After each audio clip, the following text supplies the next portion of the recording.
Oh! I'm in New York City, home of a little greasy spoon we like to call McDonald's. Hey, they got whatever the kids like, you know, and burgers, hot dogs. Let's go inside. Hey, you guys got cheeseburgers? Yes, we do. I'll take one of them.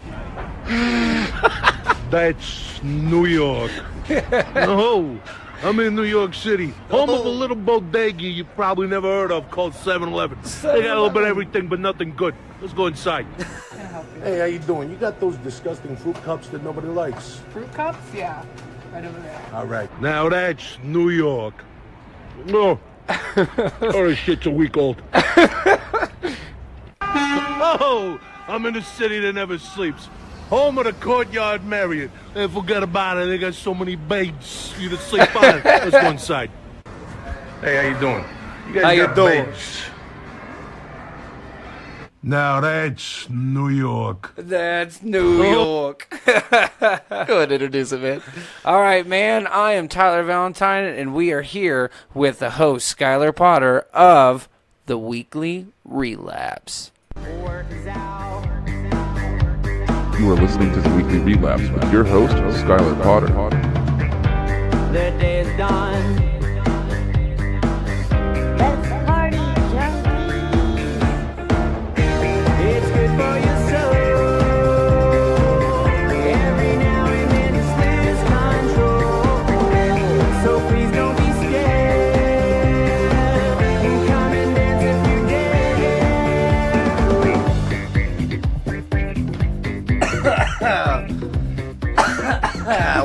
Dude, what's going on? You got so many baits going on with So many baits. so many baits to It's, sleep on. That's how we do it in New York. Thanks for tuning in to the Weekly Relapse, man. I'm your host, Scott Potter. Don't forget, this is a Yellow City comedy production. My dog is being loud as shit in the kennel. Yeah, all right. But man, how you been? Tyler Valentine. What's up, buddy? What's up, dude? What's up, dude? I feel like it's been forever since I we know. hung out. Yeah. It's been a minute, dude. I work a lot, so. Hold on, I gotta go take care of this dog situation. Oh, this is gonna drive me crazy. Oh, yeah. Bada bing, bada boom, we're back. Sorry, they didn't notice we left that long, but no, it was like my dog was quiet the whole time until we were like, hey, let's hit the record button. Oh, are you doing something important? Go fuck yourself. Yeah, I'm gonna be loud. Hey, I'm just gonna scratch the floor of this thing. Is that cool? You down with that? I mean, are the aesthetics nice? The acoustics, are they in line? Is it? Oh, yeah, it's echoing in there? That's what I was going for. There we go. Yeah, dude, like I was saying, it feels like it's been forever, man. I hadn't seen, there hasn't been an open mic in a little while, I feel like. Dude, yeah, I need another one, man. I really do. We have one on Wednesday at the 806. Bam. Bam. Going to be awesome. You know I'm going to be there. Then the following Wednesday, we have We have two of them. We're going to do Urbana, and we're going to do Whiskey River. Let's kill it. I've got some new material, too. And then Thursday, the 21st, we got a free comedy show at Leftwoods. Doesn't get any better than that. And we're going to kill it. And I already told Copperfire I have to be off on the 21st. And they were like, why? And I was like, because I got to go make some people fucking giggle. This is going to be awesome. And then this one's the most important one, is going to be on the 24th at Zombie Bar. We're throwing a benefit to help a family out with a kid who was injured in a drive-by shooting. What day is that? It's going to be the 24th. The 24th. It's only $5 to get it in. All the donations and everything like that go to help the family. It's going to be a good time. I'm looking forward to all of them, man. Oh yeah, no. I'm definitely I think I'm getting better, dialing in my set a little bit better. So I think I've been thinking about maybe, because I do play music, maybe incorporating music into my set. That'd be fun, like a Stephen Lynch. Yeah, I would like to go for a Stephen Lynch style kind of, even like a young Dennis Leary style kind of. What song did he sing? I'm an asshole. Yeah. That's I'm an asshole. Dude, I can't remember who was maybe it was Louis C.K. was talking about how that was his joke. And then he was doing it on stage, opening for Dennis or some shit like that. And Dennis had gone on stage and just was riffing off of it, you know what I mean? Because he thought it was so fucking funny. Yeah. And he's like, and then a couple weeks go by, I walk in the comedy club, he's just doing the set now, you know what I mean? And then it developed into that song. I don't know if that's true. That's what I heard. But I would because I also want to do a bit in my set to where I take songs that are already made, but I have this way of ruining songs for people. Yeah. Like you know that Said that off mic as fuck. yeah. Yeah. Yeah. But like that Lady Antebellum song is like, it's a 1:15. I'm a little drunk and I need you now. Like Dude, that you crap. you blew my mind. I was like laughing out of like, what the fuck? When we were at Whiskey River, you went up and you crushed doing your first stand up ever, right? I think that was the first one. Yeah, that was the first one. And then we're all hanging out drinking. I'm like, dude, that was crazy. Like, that was awesome. Way to go, man. And then you're like, oh, I'm gonna sing. And I was like, this is gonna be awesome. Like, and then you kill it. I was like, what the fuck? Like, I was just, cause like right before that, Matt was up there going like you're the one that I want. You know what I mean? Like he was like butchering it. Like, I tell everybody, dude, if I'm doing karaoke, cut me the fuck off. I blacked out. Yeah. Just drive me home. Take me to a fucking Whataburger. Give me a taquito. Feed me. Make sure I eat it. Yeah. Cause I'm gonna feel like shit in the morning. If I don't. Yeah, I'm not even gonna remember going to bed. And put 3 bottles of water on my nightstand, please. Yeah, and then call in for me somehow. Like when I sleep, Text them from my phone. when I sleep, I'm a bit of a mouth breather. So like, if I go to bed like super trashed, then like I wake up in the morning and it feels like the fucking like Mojave Desert's like in my mouth. Have you ever like seen that meme? It's like a whale like opening its mouth and just taking in a lot of water. You know what I mean? The big blue whale. Yeah. And the meme is like me at like 4 a.m. after a night of drinking, and like like every time I wake up and drink in the middle of the night now, every time I grab the water bottle and start smashing it, I'm like, I think like while I'm drinking, I think of that meme every fucking time now. Like I can't not think of it. Yeah, no, and like even if I'm sober when I went to bed, well, relatively. Yeah, I get. Yeah, fair. Yeah, We're 28. We're adults. There you go. Get in there, buddy. I'll join you. Cracking cold beers. The broskies, bro. The broskies. The little bodega. The little bodegas. You probably never heard of 7-Eleven. They got a little brew in there. He says they got everything, but nothing good. Let's go inside. Let's go inside. That shit's so funny, bro. Dude, Will Sasso's so crazy. Dude, Will Sasso, to me, like one of the most underrated like sketch comedians, because that dude like he had like this Farley-esque kind of thing to him, to where like he could flip his switch real quick, and it was fucking hilarious. And I love those comedians. Like Chris Farley, to me, to this day, as a physical comedian, outside of Jim Carrey, probably one of the greatest. I can agree with that. I like Chris Farley. I even have a Chris Farley candle. Did you see that? Like, I mean, dude, an homage to the great, you know. Yeah, it's a saint candle that my friends made, and it has Chris Farley on it, and it says what does it say? Tommy want wingy? I think is what it says. Tommy want wingy. Dude, man, that's one of the things. Like growing up, I didn't realize.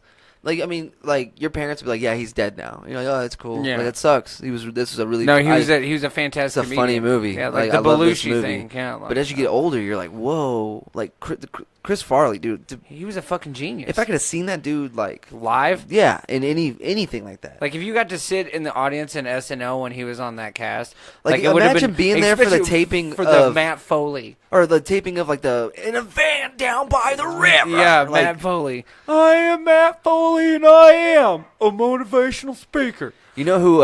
One of my favorite character actors right now. I actually found him because of Joe Rogan on Instagram.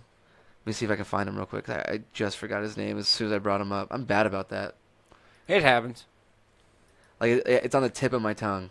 You know what happens with me as a cook, and I think every cook who's gonna listen to this, anybody, you walk into a cooler looking for something, and then I don't know what it. There's like a barrier there, like some like odd mental barrier. As soon as you pass the threshold into the walk-in, you automatically forget why the hell you're even in there. Every time, dude. Like every time. I've worked in restaurants. In the epitome, and it doesn't happen. You don't realize what you need until you get halfway back to your station. You're like, God. And then if you're the one that's in charge of it. like cleaning the like going there and cut box tops or whatever you have to do, you know, like it's so the moment you get in there and you're trying to commit time to doing this, you have to take a piss immediately. Oh yeah, and you're like, God damn it, I gotta go pee. But like I did this fucking Saturday. I had a really good service. I fucking crushed it. so I crush it. But like every time I walked in the walk-in, I'd be going in there for like Romanesco or cucumber or tomatoes or something, and I would completely fucking space out. I'm like, it's because you start thinking on your way there. Yeah. Like you're like, okay, I need this, and then you start walking, and then you're like, dude, I wonder if this new episode of like I'm Dying Up Here is gonna be good, and then you get there, you're like, what the fuck was I? Why am I here? yeah. Like I don't understand why I'm here. I'm trying to find this really fucking badly, dude. I'm so sorry. I'm gonna have to bust out the phone because it has. We're scouring the internet, folk. But yeah, as far as like character actors, that seems fucking hard to me. To just be a character actor, like I have trouble going into a character and then staying into a character. And see, like that Bevo and the Wild thing that I'm doing, like that's kind of Kyle like Dunnigan. Kyle Dunnigan. Yeah. God damn, that took forever to find. I was like, I know, looked him up recently. But as far character act, it's like improv to me. I don't think I could do it, man. Yeah, you got to be right on the spot with it. And I tell you, when I do those episodes, this isn't like I do like 5 or 6 takes like in succession and I keep those. No, I do like probably 20 to 25 takes, and I probably only keep 8 of them. Yeah. Yeah. And then like and then I sit down in my app on my phone and I edit it. But character work is like exhausting, bro. It is because like to honestly, mentally stay as a person that you're not. You know, does that make sense? Like yeah, you kind of like it's a voice, but I like to when I do that character, I like to think of David Attenborough. That's kind of like where yeah, but like a mix of David Attenborough and Steve Irwin, like kind of like if they had a weird baby. He was slightly retarded and maybe smoked a lot of pot. Like that's what it would be. So that's the character I try to portray. It's not really a character, it's more just the voice itself. See, if I'm goofing around with some friends and shit, I can go into a character and I'll fucking because you're comfortable talk weird around and like you're doing like mannerisms you would never really do. Yeah. Your facial expressions are different than like what they would ever normally be. And you're having fun, but to get up on a stage or to do it in a video is like I'm too self-conscious. Like I will watch that video 100 times until I convince myself like it's not good anymore. Yeah, the motherfuckers are gonna think you're even stupid. if it's good. I do the same thing when I did that stand-up set at the 806. I just felt like, I mean, everybody who knew me and the comedians, like, fucking everybody laughed, but at the same time, I felt like sometimes I came off a bit too abrasive, so I need to work. It's not that. It's you're confident. You know what I mean? You're just confident, and, yeah, and you're yelling at them. I don't and give a I love it. That's the best shit. It's hilarious. It's like kind of Kinnison Lewis Black-esque. Yeah, like you're bitching, but you're being funny about it, and you're coming up with a very, very intelligent way to do it. Like you give I don't even know that. Like see, I don't even know the word for what I'm trying to say. Like you like I'm as mad as that's like doing this analogies. There you go. Yeah. You do a lot of analogies, and they're always fucking like out of this world. Like no one. But Yeah, then once you say it, it makes fucking sense. Yeah. You know what I mean? See, I like doing that. I like messing with people because, like, and I write my music the same way. I write a lot of my music in similes and metaphors, for the simple fact, and analogies, just coming across on whatever it is I'm writing. But I like to write it that way because I feel like instead of being like, and I do love bands that are like straightforward lyrics, but I feel that like when I write like that, it gives like what it's like a Moby Dick kind of thing. What this means to me could mean something completely different, Right. to somebody else. So I feel like I'm sharing my music more or my comedy more that way, because somebody like from a different, like this song, what it means to me, why I wrote it, could mean something completely different to somebody else, but it helped them out. Yeah, but like as far as jokes go, though, like analogies are fucking hard sometimes. Like to yeah, but like I they're really important because you need them. Because you're coming up, you're going like, you're basically calling normal people an asshole. Is what right like basically like the general populace. We all love to do that. So you're calling normal people an asshole. They're normal. We're different. And then so in order to make sense of that to them, you go off and you create an image for them to put in their mind, and you're like, that's how I see the situation, and that's what makes them laugh. Yeah. You know what I mean? And I got to play on that. I've noticed in my set, I need to actually let the joke sit a little bit more, because I feel like I'm bad about it too. I feel like I rush it, and I don't give the audience time to let the jokes soak in, especially that I do the metaphor and similes and analogies and stuff like that. If I would just slow down, my 10-minute set would be easily like 13. You know what I mean? Yeah. But I just bam. See, and that's what, because I think we feel, because we only have this time window, so we're trying to rapid fire as many of the best things we've come up in the past couple of weeks at one time. But I think with me, I think what I'm going to try to do is have 3 good jokes that I can span out and kind of like loquaciously like paint for the audience, like in word. Yeah. And then drop the joke on them and just let them sit like, what the hell just happened? And then let them sit for like 20 seconds. Well, 20, that's a long time. That's a long Okay, time. I would say like 10. Yeah, So like let I mean, if they're laughing their fucking ass off for 20 seconds, hang out for 20 seconds. But like in It's my like a world, 5 like second, dude, yeah. 1 second in my world goes by and it's quiet, and I'm on stage. I'm doing like I can't. I gotta keep talking. Yeah. You got to feel the air. Yeah, but I finally found the Kyle Dunnigan's Instagram. And by the way, the character I'm about to show you, he will do. You can find a thing on YouTube where he actually does stand up as this character. And it's just, this guy's a fucking genius, man. Here, we'll watch this one. Let me ask you a question. Does your closet like banana nuts like this one, and you live near Disneyland? Don't worry, just let Craig clean up all this business. All you gotta do is take me to Disneyland. I'd really like to stay overnight at Disneyland, because it's hard to go on all the rides in one day. But don't worry about getting 2 rooms. I don't mind sleeping in the same bed. Do you know Mickey Mouse? And you need to give me a picture of Mickey Mouse? You just send yourself a credit. You got a shovel. So bring me to your house and clean up all your business, then take me to Disneyland, have me meet Mickey Mouse, go on all the rides, stay overnight, and sleep in the same bed together. and like, he does these things where he like face masks Caitlyn Jenner and Trump. Here's one with Kim Kardashian. Oh, this has got to be good. Hello? It's Kim K. I'm at the side door. Okay, I'll push you in. The door's closed. Yeah, you gotta push it. It's locked. Yeah, wait until I buzz you. Okay, push it. Why didn't you open it? There was a weird buzzing noise. Yeah, that means open the door. It's locked. You have to wait until I buzz you. Jesus Christ.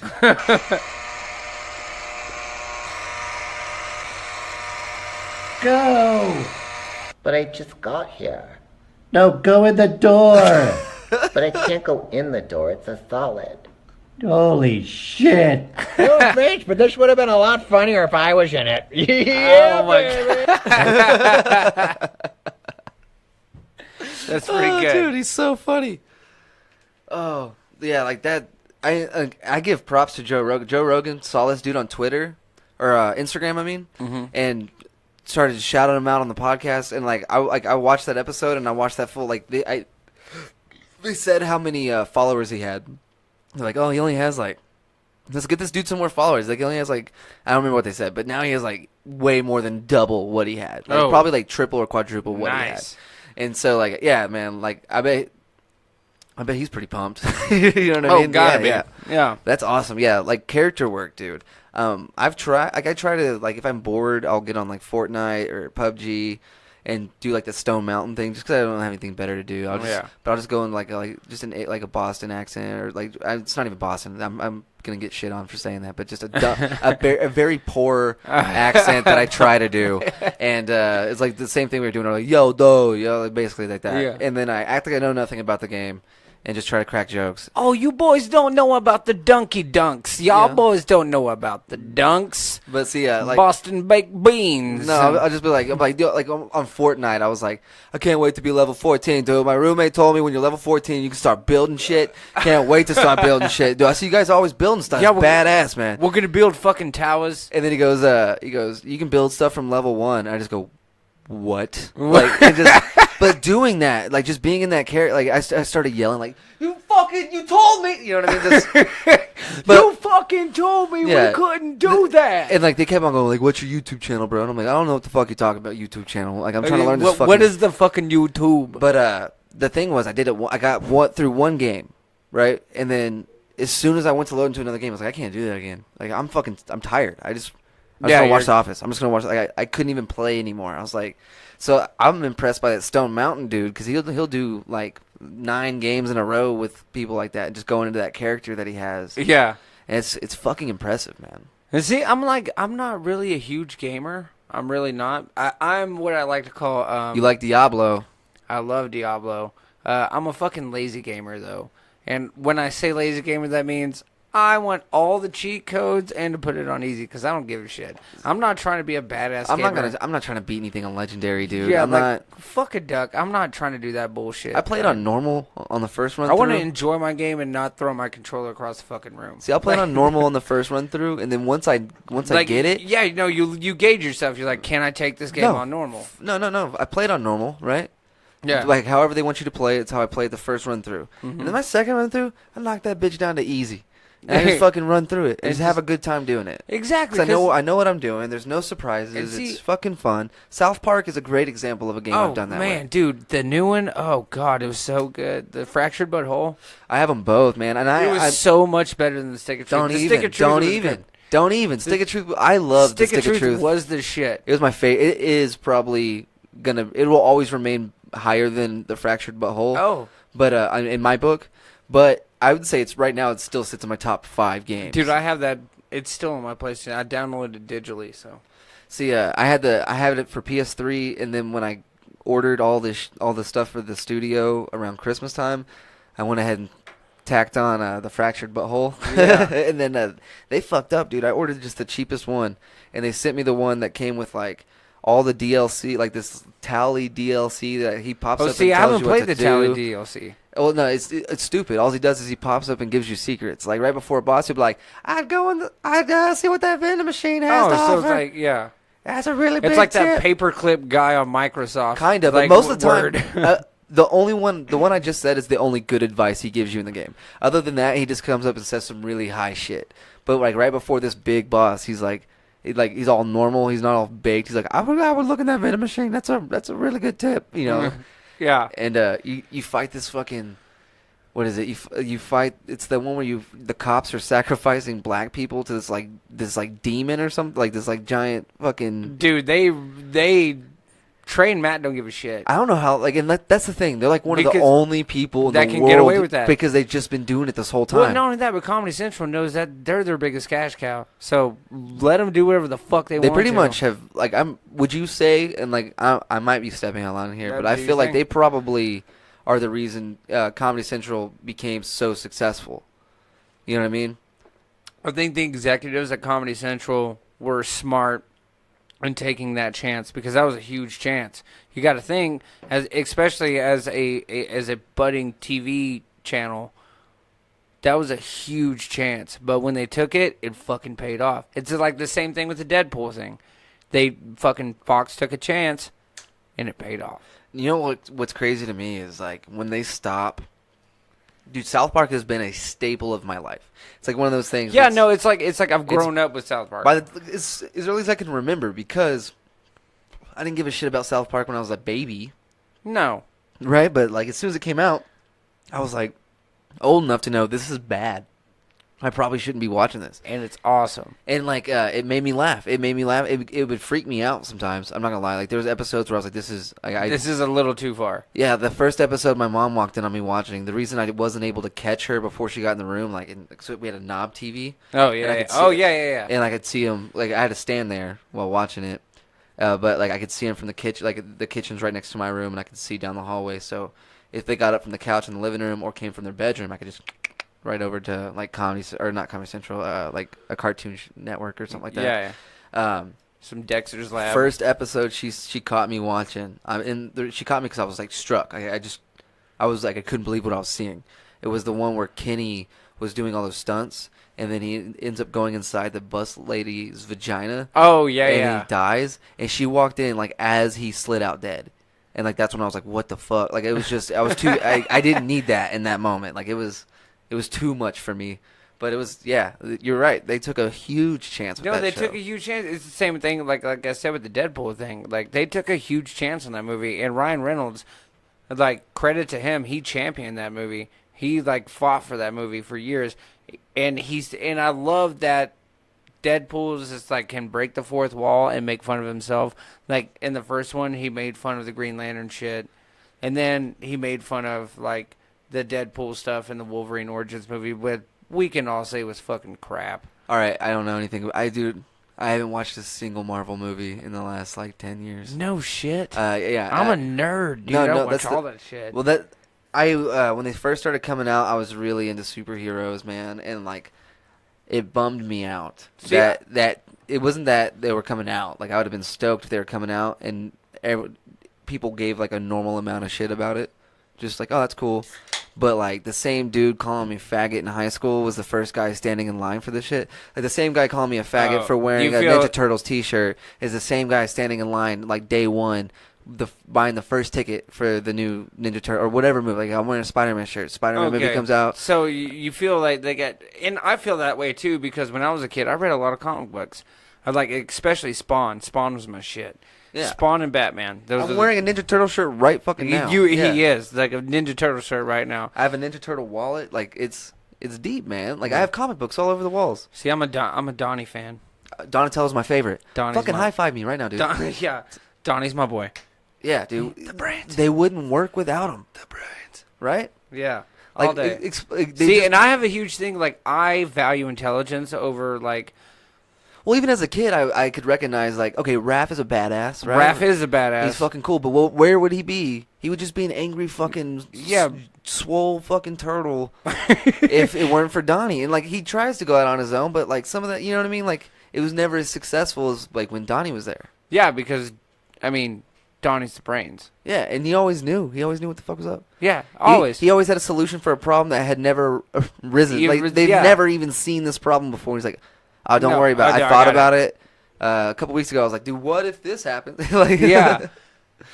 And it's awesome. Like, I fucking love Ninja Turtles. Oh, by the way. I've never seen any of the Deadpools, bro. That's what I was going to tell you. Oh, no? I hadn't seen the first one. Everyone tells me I should. It's pretty good. You like it. I bet I would. Is it on Netflix? I don't know if they put it on Netflix. I know they just they may have it on Hulu. Because I know there's a lot of movies that will come out on Netflix, come out on Hulu. Like, especially like Disney shit with Netflix, they're all on that shit. See, I have Hulu for one reason. Oh, it started off as Shameless, so I guess two reasons. But as soon as I got it, we found that show, I'm Dying Up Here, started airing. And it's I have a new episode. It comes out every Sunday. And dude, it's such a good fucking show, man. It's all about the stand-up comedy in the 70s. It's loosely based on around Mitzi. I've wanted to watch it because I don't have Hulu. I just have Netflix right now. Well, you have to that's what sucks, dude. You have to get the Showtime edition. So not only are you paying for Hulu, you're paying for fucking Showtime. So it's like $20 a month, and I keep it for one show. That's how good that show is. It's like that's my Game of Thrones. You know what I mean? Yeah, because I mean, I've never seen a single episode of Game of Thrones either. I'm trying to think. Other than it, because I got dragged there. The last movie I saw in theaters was Wolf of Wall Street. No shit. Yeah, and I got dragged to go see it because it just come out, and it came out on my girlfriend's birthday, so her brother bought us tickets. Oh, okay. Because she hates clowns. It was like a joke. Like it was You know, it wasn't bad. I watch stupid shit, like not really stupid shit, but stupid stuff to other people. Like I like Supernatural, like that. My girlfriend loves that show. I love that show. I've watched so many shows that I don't want to watch, but I find a way to do it. I mean, you know, it's a fucking relationship. You got to do stuff like that. But I just pick out a character I like, and then it makes the show interesting. Like I watched like 4 seasons of Glee. Oh God, I couldn't watch that. Oh, bro, dude, I hated it. But this was a compromise. Dude, I'm a choir kid, but I couldn't do that. The compromise was I watched 2 episodes of Glee, and I could play like an hour or so of Grand Theft Auto. And then we watch Glee, Grand Theft Auto, watch Glee, Grand Theft Auto. That's how we spent our night. You know what I mean? And it was cool. But, like, I hated it. But Jane Lynch, she plays the fucking coach. Yeah. She's the funniest. Dude, I got to a point where I got excited when she got on screen. Like, because I'm already watching the show. So she comes on in those little track suits. Every time she comes in, you know something good's about to come. It's going to be funny. Well, not all the time. Sometimes it's really sad. But, yeah. But, like, it's crazy. But we were talking about, what, movie theaters? Movie theaters. I'm a huge nerd. I watch all the superhero movies. I will tell you, the only superhero movie I've ever walked out of was Spider-Man 3, the one with Tobey Maguire and Eric Foreman. Yeah. Oh God, Yeah. dude. Like, fuck it, dude. Foreman as Eddie Brock. Get the fuck out of here, dude. I can't even look at Foreman to this day without seeing Foreman. Yeah. No, like you're Foreman. Like, sorry, you're on the small screen. Like, you're not translating over. Sorry. I wish he would. You know, like because he tried. I wish he was, but his acting chops aren't up to the big screen. I don't think. Dude, he tried that. He got cast in that movie American Ultra, and he was the bad guy. Again. Yeah, but all you see is Eric Foreman. You just see like. But I will say that how is he not aged a fucking dude, day? he's got like that. It's like that Pharrell like Yeah. thing. Like they just don't fucking age. You think there's like a special Hollywood lotion? There's got to be, or they maybe like sacrifice small children to every a god. idiot, every person listening is like, you fucking idiots. It's called like Botox and plastic surgery. Yeah, but like look at Pharrell, because when you do Botox and plastic surgery, you can physically tell that. But look at a photo of Pharrell in like '96 and look at a photo of Pharrell now. Like almost the exact fucking same. That is not Botox. That is not plastic surgery. That is like some kind of mystical fucking power. I don't know. Or like you said, they have badass lotion in Hollywood. I don't fucking know. I don't know. I scrolled. God, dude. Like Keanu Reeves. YouTube. Keanu Reeves. The only reason why you know he ages is because he lets his gray go. Yeah. If he just like dyed his hair black again. I feel like you can tell he's. I mean, he's not gonna he's look a little gruff. Yeah, you can tell. I will say the John Wick movies are fucking shit though. I haven't seen them. Oh god, they're so good. Yeah. It's just Keanu with a fucking handgun killing a bunch of motherfuckers because they killed his dog. Damn, that's a movie I can get behind. Yeah. Hell No, yeah. It's pretty gnarly, man. And I didn't even actually watch the John Wick movies until like 3 weeks ago. And I'm fucking down for them. They're pretty badass. But what I was gonna say is on the YouTube thing, I scrolled across this video. I had to click on it, and it was like trying to prove that a lot of people in Hollywood are like time travelers, and they like hold pictures from like way long ago. Oh yeah, yeah.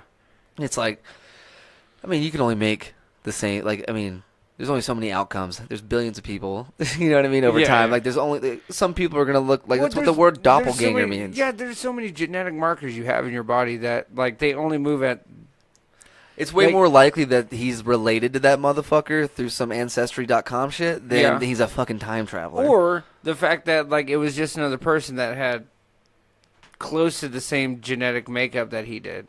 Like, I mean, and it's law of chance. When you have billions of people on the planet, I guarantee you there's probably about like 6 people out there that look almost exactly like me. Same with you. Why? Because of random. Yeah. Like the universe Steve is Aoki, random. brother. Look at me. Yeah. Hey, be honest with me. How long ago did that sound phone fall? That was probably about 2 minutes ago. All right, I was wondering. I was like, damn it. They just won't stay up there. We'll figure it out. Yeah, we'll get it done. I'm I'm a huge proponent in like the idea of like the universe revolves around you kind of shit pisses me off. I do like to think. I mean, yeah, it doesn't revolve around you, but I do like to think that if you put your fucking mind to something, it'll happen. Like kind of like you can make your own reality by just thinking. Like, I mean, you have to work at it. You got to try. Of course, yeah. But as long as mentally you just keep thinking about that fucking thing, it's gonna get easier for it to happen. Mm-hmm. You know what I mean? Like it's crazy. Like you fucking put your mind to something, dude.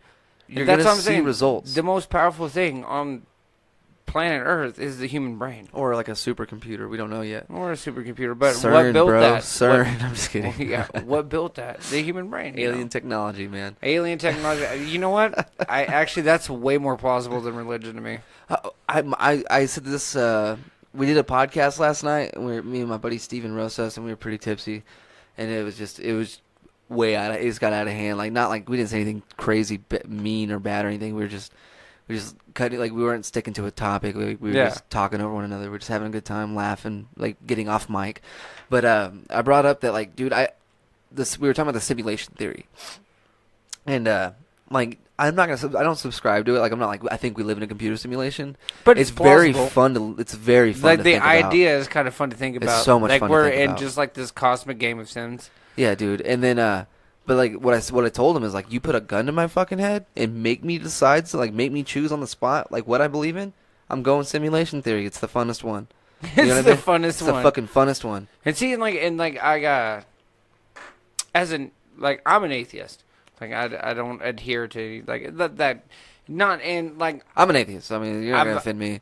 no. But what I've noticed is in my young 20s, or in my early 20s, I was kind of like this very angry Like you person. want to, Like, yeah. I think hated you and I've religion. talked about this before. Like you wanted to you want to prove motherfuckers wrong. And Yeah, you want to. but You at almost this- want to laugh at them whenever they realize that you're Yeah. right, kind of thing. But at this time, I feel like now the older I've gotten, it's just wasted energy. I'm like, do your thing, man. As long as you're not a douchebag, I don't give a crap.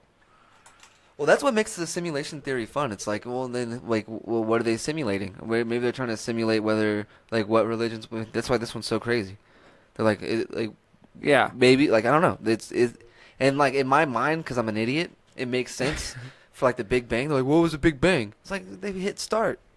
You know what I mean? Like they opened the program, dude. And see, like, this is the way I look at things. And I know we're going, like, kind of big on this. But, like... Oh, you can say whatever you want. Like, I know it's like... So... Because I don't really believe any of this. I'm just saying it's fun to think about. So, a black hole is essentially sucking in everything and bringing it to a point, right? What is the Big Bang? It started at a point. So, I believe that at the back hole of every black hole is another universe being expanded. Now, the molecules may form differently. Like, there may be no light in this universe, but our universe is pretty much the product of the back end of a black hole, and that's a larger ecosystem of celestial nature that we're not accustomed to knowing yet. Jesus, man, you sounded super smart right there. Like, that's the most plausible idea to me, is like we're the back end of a black hole, and that's what we are. Because if you think you have that focal point at the back end of a black hole, everything is condensed into one point. It's got to go matter can neither be created nor destroyed. So it has to go somewhere, so it creates a universe. What if, like, dude, what if we're like we're on this planet, right? But it's really just like a piece of a cell. Like in some big, like it's a person's Like a body, large- like kinda like the we're Men in we're Black supposed to thing? be like antibodies, but the humans were antibodies. Like they thought we were gonna fix something, but we're cancer. Like we're fucking up one cell at a time. I mean, if any note to the human species of what we've done to We're this gonna planet, spread our next. We're gonna hit that next cell here in a little bit. We're What's trying to with- get to Mars. That's the Yeah. next. We're going to a red blood cell instead of. yeah. And I think the human species in general, like we have. Later on, we will be better, but right now we are not great. We are kind of shitty. But at the same time, there's beautiful things in human nature, like music, love, stuff like that like sets us apart from the coldness of the rest of the universe that we haven't understood or explored yet. Well, So that's the light for humanity to me. I think we should focus on. That's deep. Sorry. Follow that up with a burp. I'm just kidding. Yeah, see contrast. I like that. But I was thinking about this. I get too fucking high sometimes. I was thinking about how my dogs view us. Like they have to kind of view us like gods. Like not like in a religious sense, but like Actually, that makes just sense. shit that though. like they don't understand anything around them, right? But they're like, but here's where my thought went. But they're born into this. Like they've been around it their whole life. So like, but like imagine like you bring a wild animal into a city they've never seen a city. It's fucking like what the fuck, like you know what I mean? Yeah. It's like if an alien like came in here right now, set his hand on the table, was like, and then like we both just we're like now we're in their world. Like we'd pass out from not being able to comprehend what we're seeing. Like it'd just be the fucking most frightening thing. Yeah. And like we would view that whoever did that, we would view them as a god. Like maybe not in a religious sense, but we would know that they're godlike power over Yeah. us. Of course. Like, that's how animals have to feel, right? Like squirrels and shit. And they just see us and they like They're like, oh shit. we're the these- only animal they see walking on 2 feet. That's true, and we're the only animal that Like live- other than like a kangaroo and shit, you know what I mean? Yeah, But like walking through the city, But they've also adapted to. it's you know, just animals. it's No, crazy, man. that's a cool idea. Though. that's what a fucking strong joint will do to you. Yeah, I mean, It'll fucking definitely take you over the edge, Especially man. if you got some sweet indica. I mean, you're gonna go into a deep place for a little while. You wake up like you like snap back like whenever it's like, are you still watching The Office on Netflix? You're like, what the? How long have I been Oh in that? God. How long have I been in that realm, dude? And I do that too. I'll space off. Like I'll do that shit. Like when I'm sitting at the bar, sometimes like I'll space off. People be like, "You all right, bro?" I'm like, "Oh yeah, no, sorry, brain was just overwired for a second." You're like, oh, I don't know. Really, I say that to cover up for the fact that I'm just really fucking stoned. See?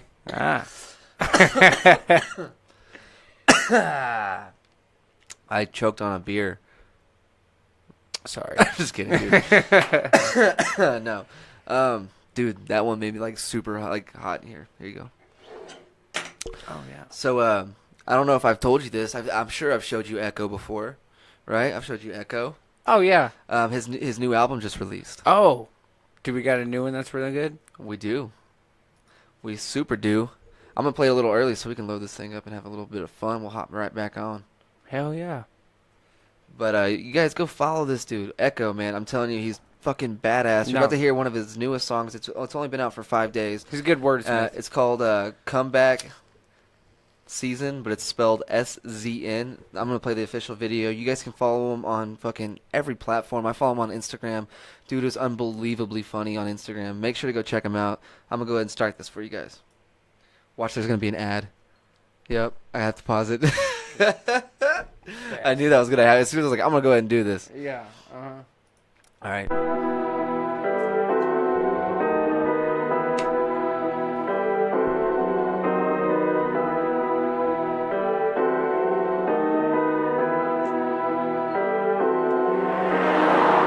I used to have a fear of heights, but I kinda like it up here, it's nice.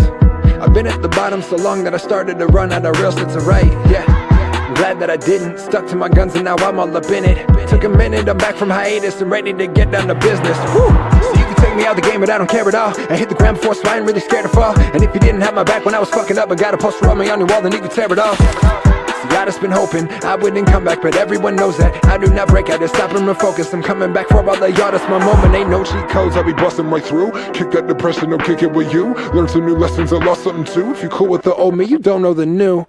Everybody get a little ego when you started on top and you're not doing well. Don't nobody know how good it feels when you get a little heaven and you've been through hell. I've been making music, trying to do it for the kid who never had another chance, trying to fit in. Maybe they ain't cool to anybody in the school, but they forget about the shit and really bond when they listen. Made the decision, it's my religion, I'ma do me, I don't need your permission. I know they talking about this like it really ain't shit, but I don't think you get it. Ball in my hand, I'm not dropping it now. They talking around, but we going up and I'm not coming down. So hand me the crown, battle these demons, I'm killing them all. Building a house where I buried them all. Taking them out and I don't need a reason. Yeah, it's comeback season. Comeback season. I just been dreaming and thinking about killing them. Comeback season. I just been dreaming and thinking about killing them. Killing them, killing them. I just been thinking about it. Killing them, killing them. I got a crew for the fans that die hard. Killing them, killing them. I just been thinking about it. I know they talking about this like it really ain't shit, but I don't think you get it. Starting the round and they ringing the bell. It's comeback season, I'm Johnny Manziel. Killed the old me cause I had to, but now it's been weeks and that body is starting to smell. Everybody asking if I'm really about to blow. Am I really gonna make it big this time or so? Am I gonna fall apart or keep it in control? Got some plans and I'm really trying to keep it on the low. I know that y'all just been thinking and hoping and praying I fall on my face. Got you all up in my business, but I am an astronaut, give me some space. Act under pressure, Deadpool shit, maximum effort. Lately I felt like I'm falling, but know that I'm always gonna land in the center. Give it a minute, I know that I'm getting up in it. The feeling I'm about to win has got me feeling like time with a pennant. Thinking a minute's anything that I've done, this isn't making a difference, man. I know the song is a hit when I pin it. Living it up like I'm seeing my last days. And got a crew full of fans that die hard. And that's the squad about to fill the front page, not the graves in the backyard. Ball in my hand, I'm not dropping it now. They talking around, but we going up and I'm not coming down. So hand me the crown, battle these demons, I'm killing them all. Building the house where I buried them all. Taking them out and I don't need a reason. Yeah, it's comeback season. Comeback season. I just been dreaming and thinking about killing them. Comeback season. I just been dreaming and thinking about killing them. Killing them, killing them. I just been thinking about it. Killing them. Bro, dude, fucking told you, that dude. was fire, man. It's so fucking, dude. You guys got like his new album just came out. Make sure to go pick this shit up. It's badass. That line where he's like, I buried my demons and I built my house over it. Like that was a sick ass line, dude. I liked how it had like a strong. You can tell there's a strong Eminem influence on that one. Oh yeah, and like right now, I feel like in the past 5 years you can tell a strong M influence, especially like even with Hobson. Yeah, like there's a strong. And I really enjoy Hobson, but I think it's because I really enjoy Eminem. So yeah, like, I mean he's a wordsmith, and it's like with M, like, he holds his weight. Like, the man is like, honestly, when you think about rap, you think Tupac, Biggie, Eminem, and then Jay-Z. I mean, you might like Your big four. when we go like you like rap. You're gonna think of like the people you listen to every day, but yeah, you sit down and go, who are the fucking greats? Guarantee you that fool's name is being thrown around. Oh, without a every doubt. day. If it's not the first one out their fucking mouth. Every day. And even like when Busta Rhymes says, "Don't fuck with a white boy," like that's real shit. He's like, "No, you don't battle that man." Yeah, dude. Oh my god, I kind of just want to listen to Eminem music now. We gotta get off this. Yeah. But I was gonna ask you this because you're a cook, dude. Yeah, This is gonna hurt. I don't know how you felt. Fucking Anthony Bourdain, dog. Because you're a cook. Like, I mean, you thoroughly you talk about it. You love cooking. You like working in a restaurant. Yes. It's work. Like, it's a work my of passion for you. Yeah, It's not a job. It's passion. I want to make good food for like people. Like, it's kind of my thing. But the passing of Tony was a big deal for me. For the simple fact that I have a lot of his books. I've watched every episode of every TV You call him show. Tony? Yeah, it's Tony. Does he go by Tony? Anybody who loves him, Oh, I didn't know that. I called him Anthony Bourdain. Anthony Bourdain, but his friends and his family, Tony. And if you read his books, he never refers to himself as Anthony. Yeah, It's that's always great. Tony. See, I've never read any of his books. I'm not a big And cook like, and guy, like, so, and I've you never can, been in that world. And see, that's one of those common things you can pick out with people who actually followed him and loved everything he did. It's like you don't call him Anthony Bourdain, you call him Tony. When I first heard that news, I thought about you and my buddy Jordan, because my buddy Jordan went to culinary art school and stuff like that. And that, you know what? Call me a bitch or call me like a soppy sad story, if you will. But when I saw that news, because I woke up at I get up at 7 o'clock every morning to get ready to go to work. I woke up and that's one of my heroes. Like, I loved everything he's ever done. His voice, the way he writes, like he just speaks. No, legit, that'd be like me waking up and fucking Joe Rogan or Bill Burr's dead. Yeah, and that's the same thing for me. He was literally. Like, it was Robin Williams was a hit, and I wasn't a big fan of his stand-up. And I said that the other day after this happened. I was like, I didn't even cry when Robin Williams died. I don't think I've ever cried when a celebrity died. I fucking bawled my eyes out for 5 minutes in my bed when I figured out Tony Bourdain killed himself. See, I have never cried over a celebrity. And I never have either. It was a weird feeling. I was like, why am I so torn up over this? But, I've read his books. I've watched everything he's fucking been in. Everything he's ever done. Just the way he writes and pictures things and sets images up for human beings. And not only he was that, a really motivational person. dude, he, made me, he just, a fire under my ass for cooking. I got to learn new shit through his eyes. His eyes were the gateways into the world of culinary shit, and and gave me ideas when he goes to Venezuela, or even when he goes over to Israel or Palestine, or he goes to China. To the Tokyo episode is amazing, but he really helped bring in that idea you want to fucking cook, that passion, every day you come in and you just want to fucking cook. See, that's crazy. I'm at a weird place because whenever I was first off when I read it, the first thing you have to do is go bullshit, and then you got to start fucking googling. And I did. I researched sources, for and you got to, and then you see that it's oh shit, Fox, CNN, NBC, CNN, whatever, everyone, TMZ. It was a it's fucking covered. hit, dude. So it's real at that point. But whenever I was reading comments, people are I can't believe, and this is hard to say, and but it's true. I never when my first thought was well, he never really seemed like a really genuinely happy person. I knew he struggled through drug addiction and stuff like and that. depression. Yeah, so yeah, and but I didn't even know that until recently. What made me think that was he's a very motivational person, and he wants to see others succeed, and whenever he's one of those people who wants make sure people don't feel the way that he's felt before. Yeah. And so that was the first clue to me. And I'm a lot he struggles like that with too, depression. Yeah. You know what I mean? And so when people said, "Could you believe it?" It was absolutely, I could believe it. It doesn't make it any less terrible for me. No. Yeah, but absolutely, it's not as shocking to me because I saw that part of him, and I didn't watch a lot of them. I saw like podcast clips and shit. So I know maybe 1% of Anthony Bourdain that you knew. You know what I mean? Because I didn't watch his show. I didn't read his books. But like that dude, and it sounds stupid, but like as much passion as I have for food in this industry, and I'm trying to create something Emerald. Like I'm trying. Like my head chef Lee, he's fucking amazing. Copperfire, the restaurant I work at, dude. I've never. It was like if I was a horse and I've been stuck in a pen my whole life, and then someone finally let me into a pasture. Like I could run. Yeah, I can learn. I can fucking. It's amazing. Like You're not just dumping fries into a fryer. No, and then I'm making cheese sticks into a fryer, and then okra into a fryer. Yeah, you know what I mean? Fuck like that shit, dude. Like and I worked a lot in that industry, and don't get me wrong, I still have love for that cuisine and that food. But I felt like this is my moment right now at 28. Man, I feel like I'm. This is where I'm gonna jump off for the rest of my life. You know a motherfucker loves food if he says cuisine, bro. On some real shit. Like, if anybody says cuisine, dog, you know they love food, bro. I call it food. I'm not cut for a restaurant, man. I'll do it. I have a lot of fun doing it. I have more fun with the people than I do the cooking, which I think is where you and I are we're on different ends of the teeter-totter on that one. Yeah. Like, you probably really enjoy the interaction, but you're like, I'm excited to see how this steak comes out. Yeah, no, I want to be back here in my little sanctuary back here.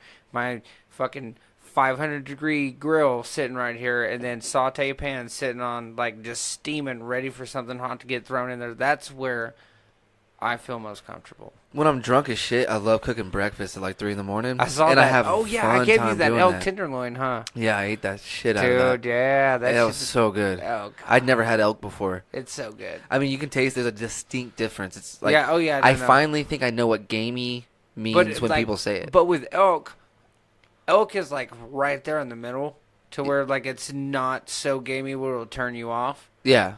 But it's gonna have. I couldn't imagine it. Like, dude, if it had come off the grill, what I did because I didn't want to fuck it up, I didn't put it in the microwave or anything. I was like, I'm gonna like get a pan. And I'm gonna heat it up in a pan. That, yeah. If you microwave elk, dude, think about that. I did that move at like 3 in the morning, hammered. I was like, I'm not microwaving this shit. That's a true homie. I was like, because you handed me elk, I put the pan on fucking low.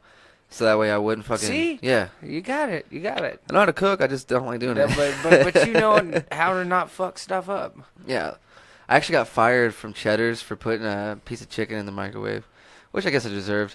But like what? I guess it deserved. But like the way it played out, I don't think I deserved it because the chicken was done. I just wanted to really make sure, and I wanted it to be steaming because it was a late plate to a table, and it was a chicken. Oh, you were rushing it. It was a fucking chicken salad. Yeah, it was the only thing that didn't make it to the grilled chicken salad. It is the only thing that didn't make it to the table yet. So I knew the chicken was done, but I just wanted to be sure. Throw it in a boat. 10 seconds, bro. Just to make it steam on top. Sliced it up, threw it on the salad, got called in the office, and got fired. Oh, shit. Well, I didn't handle it well. I wasn't like, oh, I'm so sorry. You know, like, I'm like, dude. He was like, did you microwave that? I was like, yeah, I did. Yeah, like, they needed it right now.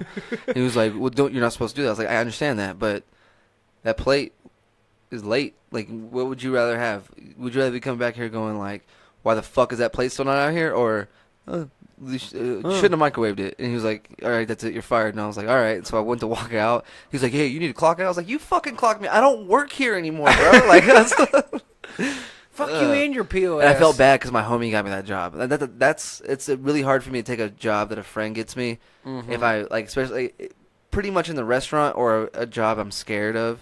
Like, it's a lot of, like, reading or, like, a lot of typing on a computer. Because, like, I'm gonna get mad, bro. I have an anger problem, and I'm a comic, so I run my mouth a little bit. So, like, I don't like. If I'm desperate, I'll take the job, and I'll do my damnedest to hold my shit. Like, I won't. Yeah. But like 6 months in, it's anyone's. You know. Who says what? That's what it comes out to. And I've lost a lot of jobs that my friend Jordan has gotten me because I just don't know when to fucking turn it off. Yeah, and like with me, I'm pretty good at like. All right, that's it. And anybody who listens who's worked with me, I'm kind of a hothead in the kitchen, especially when it comes to. Because you're passionate. Yeah, I get mad. Like I'm a hothead before show starts. Like, is that mic working? Is it at the right level? Like, is it dead? Is it hot? Like, I'm asking all stupid questions. I could go up there and go boom and touch the mic and go, cool, it is on and it's hot. Let me go ahead and switch that. But I'm freaking out. Like, you want it to come out perfect. Yeah, no, it has to come out perfect, and I feel like if you're working with food, especially like in like high end like shit that I'm doing, and high end stuff that I'm doing, over at Copper Fire, it's like it's kind of like lit a fire under my ass a little bit. Like made me want it's made me. I was already passionate about food, but now I'm like 10 times more. Like I am a fiend for food. See, I wish I hadn't jumped into the restaurant game when I did. I got my first job in a restaurant when I was 15, washing dishes at Malcolm's. You know what I mean? Oh, Malcolm's has got some good milkshakes, man. They do, man. And shout out Malcolm's. But I did that. I did dishes, and then they tried to move me up to the line. Now here's another thing about me. The way I don't know if it's just the way my brain works. Like whenever you come up to me and you go, "This is your job. You could do this. You do this. You do this. You do this." That's what I'm gonna focus on. I don't.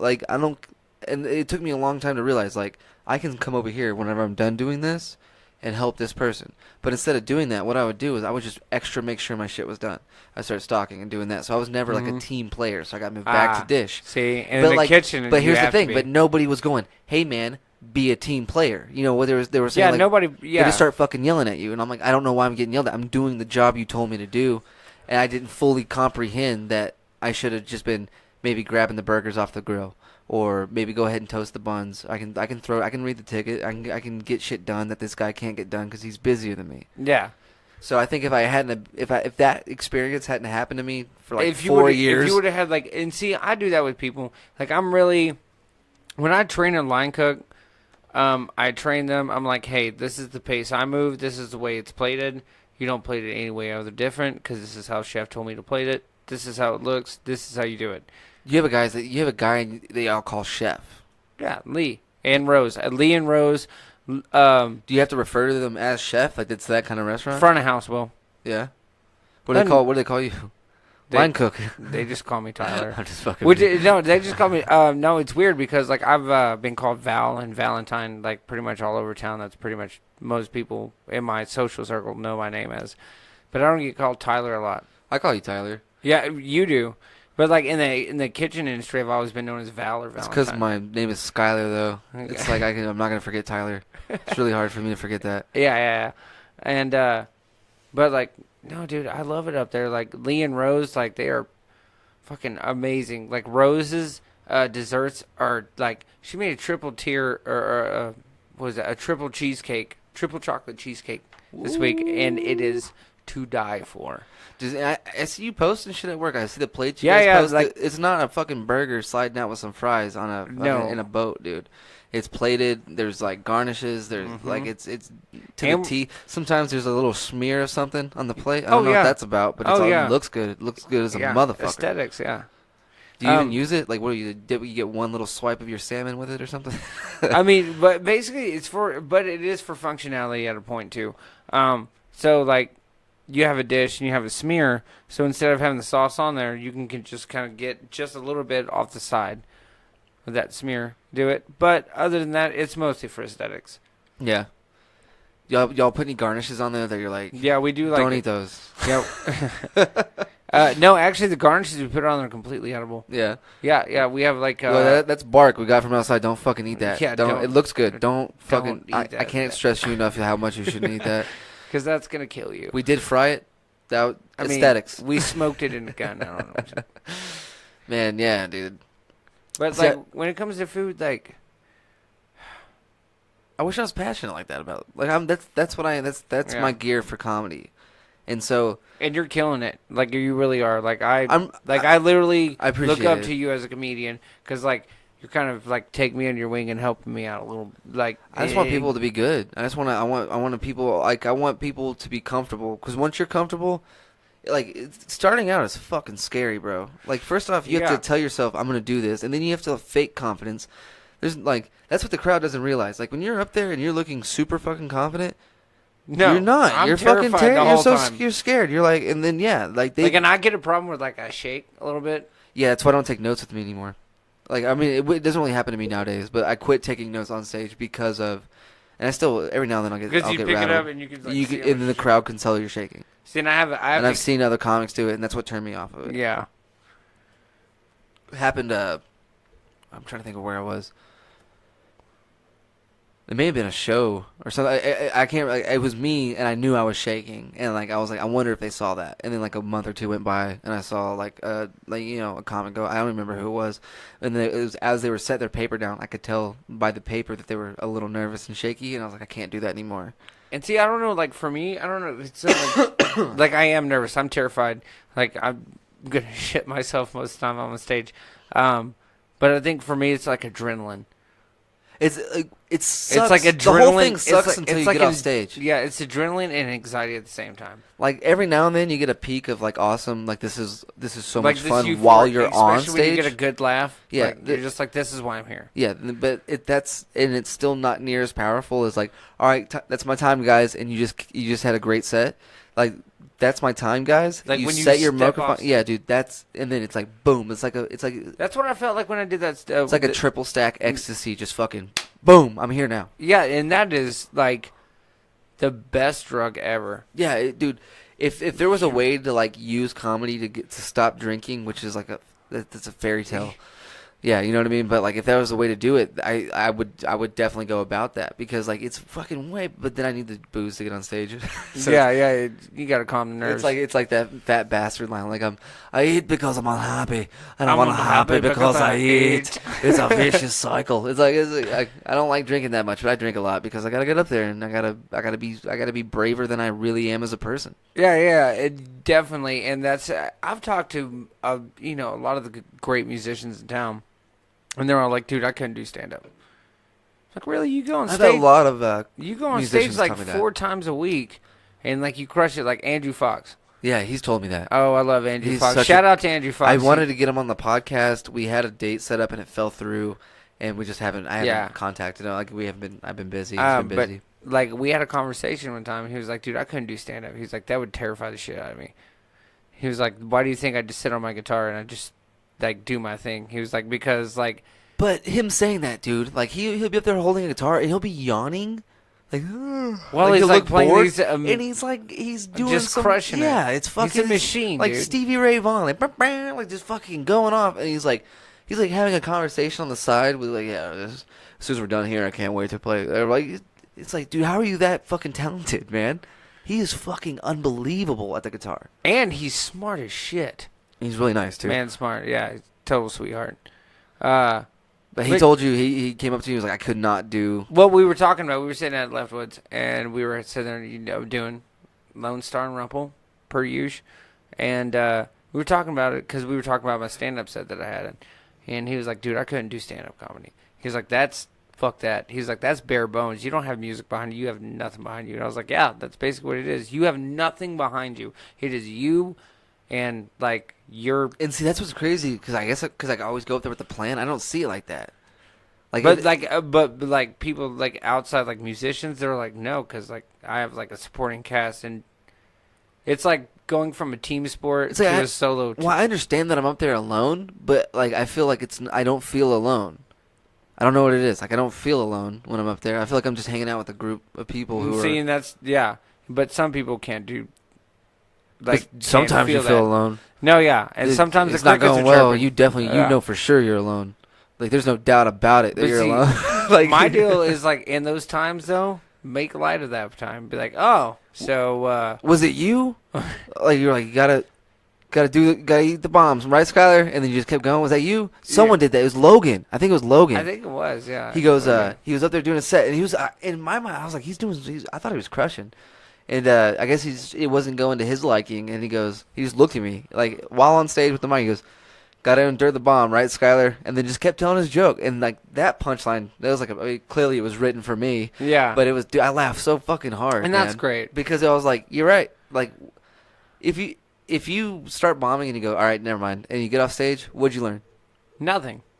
You fight through the pain. But you know what you learn whenever you fucking sit up there and just fucking eat dicks for, For like 10 15 minutes. Yeah. You learn a lot. You learn a lot real fast too. You're like, all right, so I think I went about that wrong, and then you have to look at what you just did, or you've done that joke enough times and you know it works, so you have to go, all right, it was the atmosphere.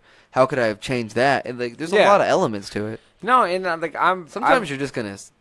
I've got to get more comfortable. Like, and I'm out there. I'm loud and shit, but I'm still not comfortable with the crowd yet. That's what I realized in stand-up. I have to get way more intimate with the crowd than I would have to if I had a guitar and I was singing and playing. Yeah, you just gotta. I just look at people in the eye, point at them. And see, that's my deal. Like, right now, I have this problem where I find a point at the back of the wall, and I just stare at that. So it looks like I'm staring at people, but I'm not. I'm actually really staring up. See, I'm trying. Like, what I try to do is I try to make it seem like I'm talking to like. I don't want, like, okay, I want the whole room, I want each individual person to feel like I'm just talking to them. Does that make sense? Oh, yeah. Like, I want them to feel like, all right, so he's talking to me, and then these people are also here. Like, and then I want the person next to him to think the same thing. Like, he's talking to me, not this guy. Like, so I look at everybody. I make eye contact, I point, I ask questions, hand gestures, like, you know what I'm fucking, like, anything. You got to play the crowd in physically, yeah. Like, I'm like, I noticed in my stand-up show I do that, like, where I put my arm underneath my arm, or my hand underneath my armpit, and I think that's cool, but I think I did it way too much. Like, I've noticed if you can sit down and not look uncomfortable, like if you can just sit down like you're slouching, that actually might not. I've never even thought of that. If you can sit down and not look uncomfortable on the stool, yeah. Like, I feel like if I see a comic do that, I don't know what it does, but it changes the room. Like, he sits down on that stool and he starts talking. It's like almost like way more intimate. It's almost like it's like a monologue almost. It's like almost goes from like the performer going, "I wish you guys would listen," to the audience going, "Hold on, I want to hear this guy." Yeah, you know what I mean. So, you know that I may try that in my next stand-up set. Just get a stool. The first time I did it, dude, I was elated. Like, I had stuck my arm out, had my hand on the mic stand. I'm sitting on a stool, just bullshitting. Like, I think it was one of my profile pictures for a long time. Like, it was one of the. I was watching what I was doing. Like, I could see it. I was like, dude, you're fucking, everyone's listening. You're controlling this room right now. And 100% felt like it because I did not look uncomfortable one bit. I was sitting down, hands stretched out, like, talking to him, just bullshit. Like, it looked like I belonged right there. And that, it was I may one try of that the on best feelings I've ever on had. my next set, you know what? And I'm actually, even when I play, I'm way more comfortable sitting down. So I may try sitting down on my next set. You know what? And that may help because you can lean forward, you can stand up, sit back. You can do all that. And then I can get up and move around for a second, and then come back to the stool. Like, whenever you have to take a breath, like, sit down and like lean back, like. Okay, what I'm trying to say is if you order your kid, right? And see, like, when I would do, like, you know, my big rants. Yeah. When I would get, like, heavy into my rant, that's when I come off the chair. And then it's like, oh, shit, he's pronounced, like, kind of like a peacock effect. Yeah. And just be like, oh, shit. See, that's the fun way to, and, like, it may not work. Who knows? It may not work, but I think that's a good idea. You're going to have fun trying it. Oh, you know yeah. what I mean? Because now, because you know your joke. So now you're not focused on what you're saying. Like, you know you're going to say it. Yeah, I got to work on my performance. What you're doing is you're dividing it. Like, I got to focus on this, and I got to focus on this. It's like whenever you're at work and you only have one burger cooking. For some reason, like, it just seems like a lot of work. But whenever you're at work and you have 9 burgers cooking, yeah, no, it's like fluid. Boom, you're fucking knocking it out. Bam, bam, bam. They're coming out on time. It's because you got more shit to focus on. You're not fixated. You're not like a ballpoint pen. Yeah, and I'm like a natural built like multitasker. Like, I'm one of those people that, like, I can crush one thing you give me, but I'm one of those people that I can crush like 4 things. I'm not a great multitasker, but, like, if I have to, that's the thing. If I have to, I will. Like, I'm not going to make myself multitask. Yeah. I'm not going to be like, okay, I got to do this, got to do this, got to do this. But, like, if I'm at work and shit needs to get done, it needs to get done. And, like, whether that means I'm checking out this customer while filling out this paperwork while also getting up, like, whenever I have a small break and cleaning this, doing that. Like, whatever needs to be done, it needs to be done. And I'm not, I don't want to, I procrastinate my everyday life.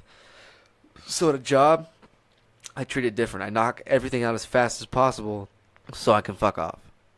You know what I mean? Yeah. That's for real. Like, I'm being 100% honest. Like, I will do whatever you give me to do.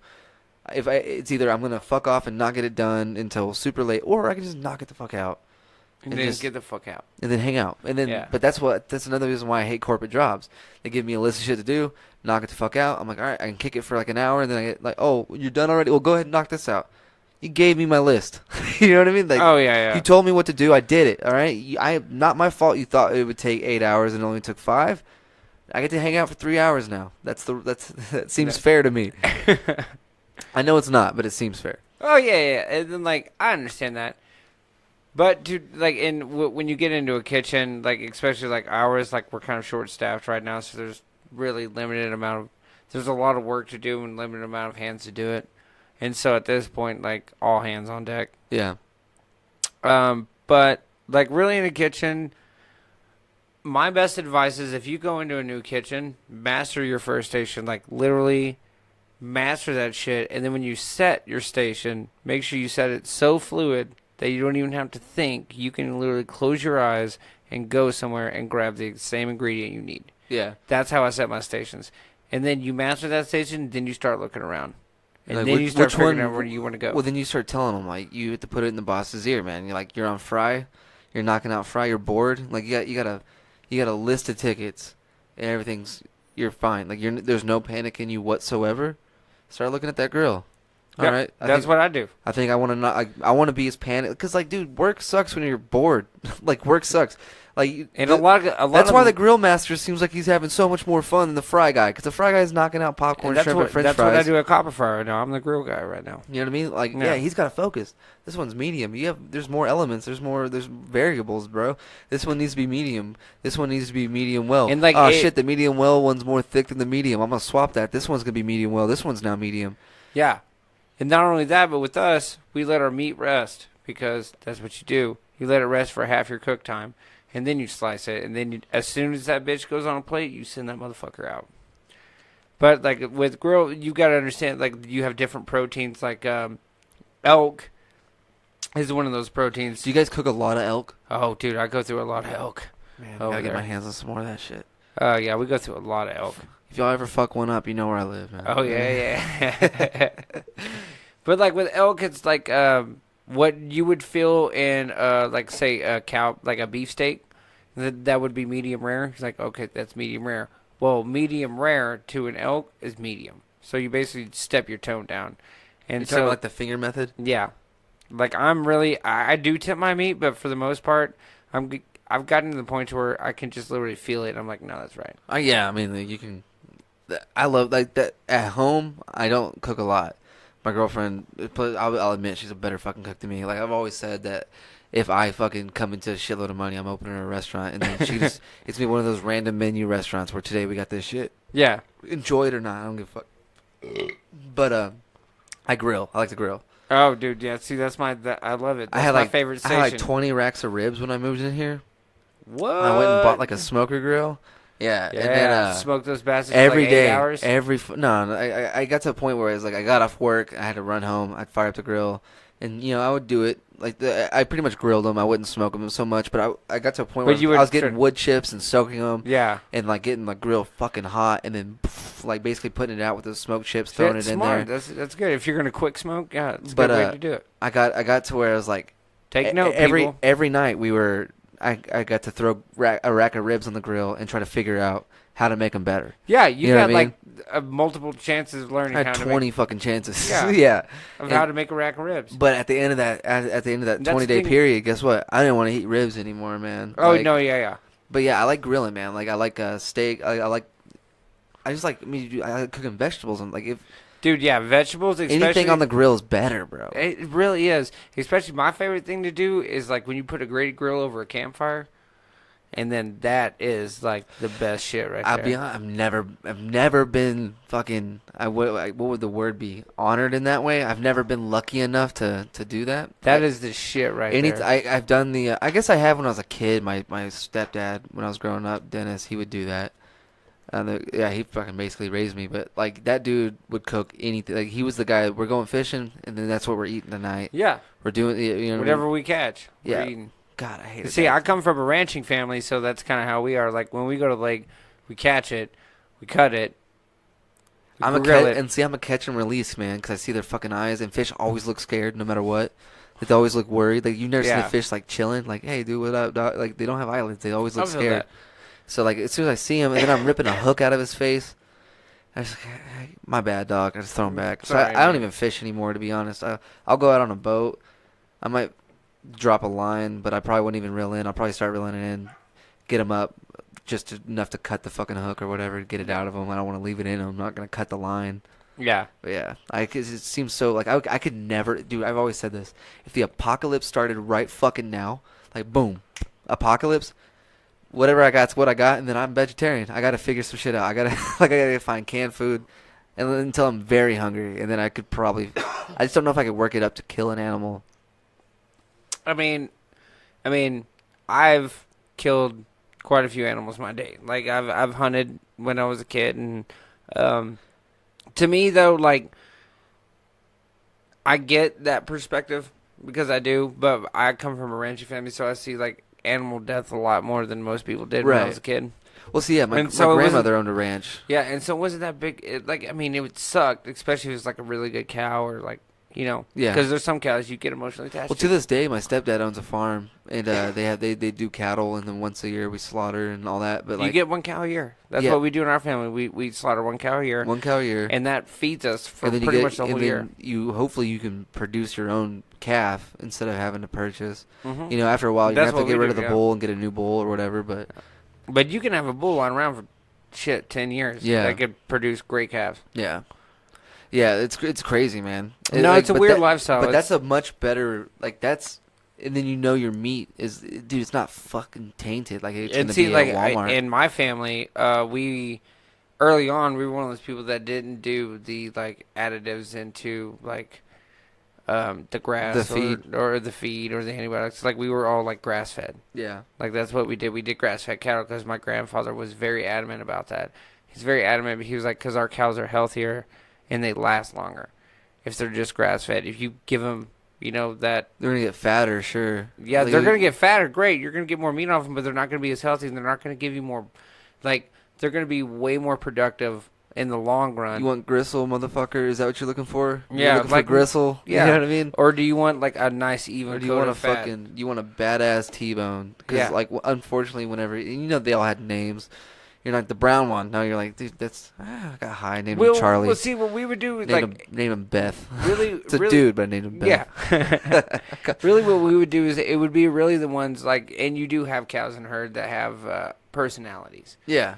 And Okay, they have goofballs just like any other. yeah, like, and so those are the ones, like, we kind of name.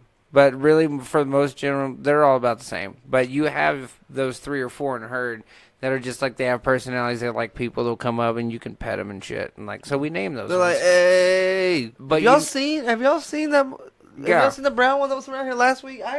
We ain't seen him. Yeah. And the thing about You're you know- picking him out of your teeth. and you know what the funny thing about is, those cows actually end up popping out the best calves. Yeah, they're fucking stoked. They're like, hey, I don't give a fuck. Hey, you know what I mean? They don't know what's going on. Yeah. So, and that's a testament to, if you pay more attention to your animals, you're going to And get better product. I don't know. I can't say it's better, but like that, just that life. Like, I feel better for that cow than one that's stuck in a yard. Yeah, feed yards suck. Yeah, like, you drive by them. Like, I mean, Yeah, they do. They And can't I've even lay worked down. I've worked in feed yards a few times, and yeah, it fucking sucks. That's why I like our ranch, because like mass production. it's kind of sad. Yeah, and I'm it's the same fucking way, awful. and that's the reason why my family's very adamant about free range grass fed cows. Like, Yeah. and we've been that way. My family, the Bates family, has been that way for well over 80 years. And we were a huge proponent in that, with like grass fed free range cows, because you start giving them that chemical bullshit. Yeah, you can get more meat out of them, but you're going to kill 5 years off their life, and you can get way more out of them in 5 years than you would if you just slaughtered them. Right. Dude, you want to know something crazy? And there's like my boss, Kelly Fink, she's a tattoo artist. I don't know exactly how to put this, because I've heard her tell a story. She told it to me, but basically what it is I can't remember what kind of horse. Like, you know the horses that have to wear blinders? Like the ones that, like, I don't know if it's like Clydesdales? No, it's not just Clydesdales. Like there's certain horses, like you'll notice like a horse without blinders and then a horse with blinders. It's because they're like they'll get cancer because of the sun. It's like a genetic thing. It's like I think it's like a certain eye color or something. I don't know. It's probably not it, but it's something like that. You know what I mean? And maybe it's like the color of the fur, something like that. Something about it makes them they'll develop cancer. But if you tattoo their eyelids like eyeliner, you throw tattoo eyeliner on them, has 100 like this is what she told me. I'm quoting somebody else. Has 100% success rate in stopping the cancer. Holy shit! Without having to put blinders on the animal. It does attract the sunlight more. Like I mean, that makes sense scientifically speaking. Isn't that crazy? Yeah, no, that's weird. Like I mean, so she's literally tattooed horses, and like they're like it's animal cruelty. And she's like, I'm saving their fucking life. That's what I'm doing. But yeah, those are the same people that still brand their horses. Yeah. Oh yeah, dude. That always that Sorry, always like, has been like a. And I come from a ranch family. We do brand our cattle. Yeah, you have to. That's what sucks. Like, what are you gonna put a collar on them? Yeah. You know what I mean? And you got to be able to prove if it's stolen or lost or takes off. That's your shit. That's just a thing. It's a property issue. And it sucks, dude. And it does suck. And I'm not happy about it. Even during we call it branding and calving season, where the calves are old enough to get branded, which is about 2 months after they drop. And then you brand and calve them. And it does suck, but at the same time, it's a necessity because there is, and a lot of people don't know this, but people do steal cattle a whole fucking lot still. There's a lot. So crazy to think about. Like there's still cattle thieving to this day. Like it happens. All the fucking time. They notice like a weak part of the fence that they hang around. Right? They're always over here this time of day. And they cut that fence deserted and road. they put them into a trailer and they fucking haul ass out. And the because cows each just one walk of those in there cows, they don't know anything. You got to think we bought them as calves or heifers when they at $800, and now at this point, 5 years later, these cows are worth anywhere from fucking $900 to $1,800. Yeah, and or even more. That's alive. Like, and then if you slaughter, and if you're a slaughter seller, yeah, you're looking at even more money. Yeah, that's $3,000 off that. Yeah, that's crazy, man. Yeah, and people still do that because what they'll do is they'll cut the brand off, and then they'll take it to a butcher, and then they'll fucking take care of it. It's like they do when they strip cars and shit like that. Like yeah. You have strip butchers. That's a real thing. That's so fucking nuts, dude. Yeah. It's crazy as humans. Humans will find a loophole in any fucking system, dude. And in order to dude, it's like the one downfall to being to having intelligence. You know what I mean? Like to having full blown like that's how I get by with dude. I didn't learn a lot in school, man. You know what? I learned how to fucking loophole it. I learned how to solve a problem a different way than they told me to because I couldn't. Work smarter, not harder. Yeah, I couldn't figure it out the way they told me to, but I knew if I did it like this, or if I did this like this, if I just cut out the middleman and did this, shit got done. It got done the way they wanted it to get done, not how they wanted me to do it, but it got done in probably faster time than they expected. You know what I mean? Mm-hmm. Yeah, it's crazy. Yeah. When it comes down to school, though, I was one of those kids, my grandmother was very adamant about me reading early as a kid. And so I think reading helped me a lot when I got into school because there were some days, and I know this sounds shitty, but there were some days, I remember 4th grade, sitting in class, and we're in the middle of an English assignment. And I just kind of looked around, and, the teacher's explaining this stuff to the kids, and I can look around, and you can clearly tell on their faces, I don't know what the hell's going on. That was me. And then I look around, I'm like, my grandma read this to me when I was 6. I got spoiled by my grandmother because she really opened my eyes to the world, everything. Dude, I sat in the classroom confused as fuck most of the time. My attention span was dog shit. So even if dude, there was days, and I swear to God, there was days that I went in and I was excited to take notes. I was like, I can't wait to fucking take notes. I want to be that kid. I want to be the kid who takes these fucking notes and that I can show them. I want to have good handwriting when I do it. And then I want to do. And then I get maybe a half a page in, and I start thinking about Resident Evil. My handwriting sucks. That discourages me. I can't figure out words to spell. They're going too fast for me. And I was just fuck it. And then I would just literally close my book, or just start drawing. Get turned off. And just or even worse, dude. You start writing, and that makes you think about something, and then like a stoner, I wasn't smoking pot at the time, but like a stoner, think of something, and then fucking boom, zombie mode for fucking 15 minutes. And then I come back boom, into class, and there are 15 pages ahead. Everyone has a bunch of notes. People's fucking books are out. Mine's not. Yeah, it's kind of like the structure on a Family Guy episode where like there's a fluid plot line, and then once in a while you have that like weird flash forward or flashback or like cut scene. Yeah. And then you're just stuck there for about like 10, 20 minutes, and then you're like, oh shit, oh crap. Oh fuck, the bell will bring you back. Shit. You hear Dude, the bell ring. I didn't You're just like, oh shit. Oh shit. Like I don't even. Do we have homework? Were you not paying attention? It's not. It wasn't on purpose, but no, I wasn't. Like, no, I wasn't here. No. Dude, I fucking hated school. I hated everything about it. The only reason I enjoyed going to school was human interaction. The social interaction, hanging out with your buddies, hanging out with somebody who wasn't my fucking parents. You know what I mean? Oh yeah, just getting the fuck out of the house. That was it, man. Because I was grounded at home. It was like a social club. I was grounded at home. You didn't think it was a ground for knowledge. You thought it was a ground for like, I'm gonna go hang out with my buddies. Yeah, and then I'm probably gonna fail, and then I'm gonna continue to be grounded. You know Continue to be grounded, but yet still, I'm gonna go hang out with my buddies. I remember when my science teacher got shot, dude. Like not at school. You guys calm down. Yeah. When my he was a bouncer at a bar like at night, and like he got shot like on a Saturday night or some shit like in the back, and he was there on Monday, bro. Made us do a test, and he was bitching like, really, you're not ready? I got fucking shot, and I'm here at work. I mean, I'd give him that for like 2 days. I'd be like, yeah, you can play that for about I was so impressed. I was like in 9th grade. I was like, holy shit, my teacher got shot. I'm a freshman. You know what I mean? Yeah. What a BA. Like, this is my first year at high school, and teachers get shot here. Like, I was mind-boggling to me. That's crazy. See, I grew up at Boys Ranch, and, like, we're very secluded. I work next to the Boys Ranch office here in town. Mm-hmm. Yeah. Yeah, I grew up at Boys Ranch. And, by the way, Boys Ranch is not the way it used to be. No, like, when I went out there, you actually had to work. You actually had to do shit. And there was... it was very conservative and shit, and I'm not a conservative person. I'm not, at all. But when it came down to it, it taught me shit. It taught me respect. It taught me, I still, to this day, I wake up and make my bed. Really? That's to this day. I can't do that, man. I roll out of bed, and I just fucking start zombie walking towards, I gotta take a piss, and then I gotta let the dogs out, and then by that time, I gotta brush my teeth, brush my hair. Bed's not getting made, man. See, and my deal is I like making my bed because it feels like shit's more in line.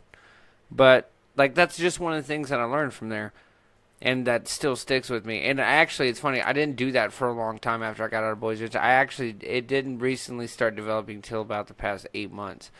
Is that I wake up and I have to make my bed. It's part of growing. Dude. Okay, so I have a problem with sleeping in. I'll sleep until fucking 1 in the afternoon sometimes, dude. 2 if I would drink a lot the night before. Oh yeah. Sleep in. I don't give a shit. And this week I got up. I was getting up at 9:30 on the regular, which is earlier than I've been up in. I'm not even bullshitting, by 3 years. Oh shit. I don't wake up early. I sleep the fucking. I usually stay up till 4 See, or 5. I'm like the exact opposite. I can't sleep for shit. Well, I stay up till 4 or 5 in the morning. You know what I mean? Playing games, watching YouTube, uploading podcast, whatever I'm doing.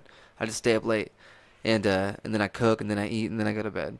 But waking up at 9:30, bro, I was like, this is the shit. This is amazing. I feel good.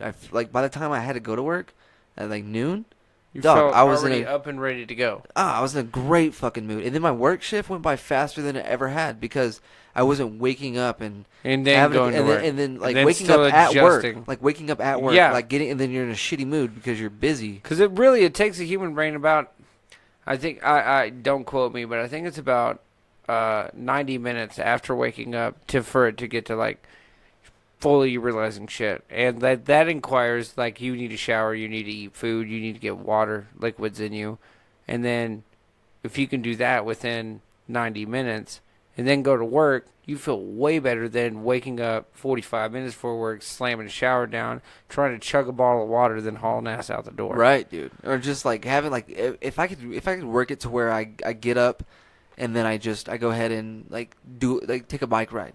I wake up at 9:30. Dude, I'm telling you, I have to be there at 11:30. Isn't it nice? Dude, it's amazing.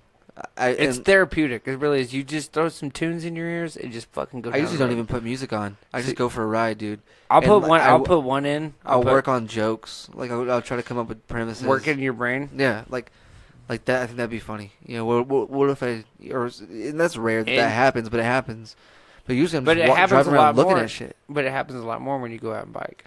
Happens a lot more. Well, I mean, I guess it's more frequent when I'm biking because I haven't biked in 10 years. Well, not only that, but your brain's kind of like.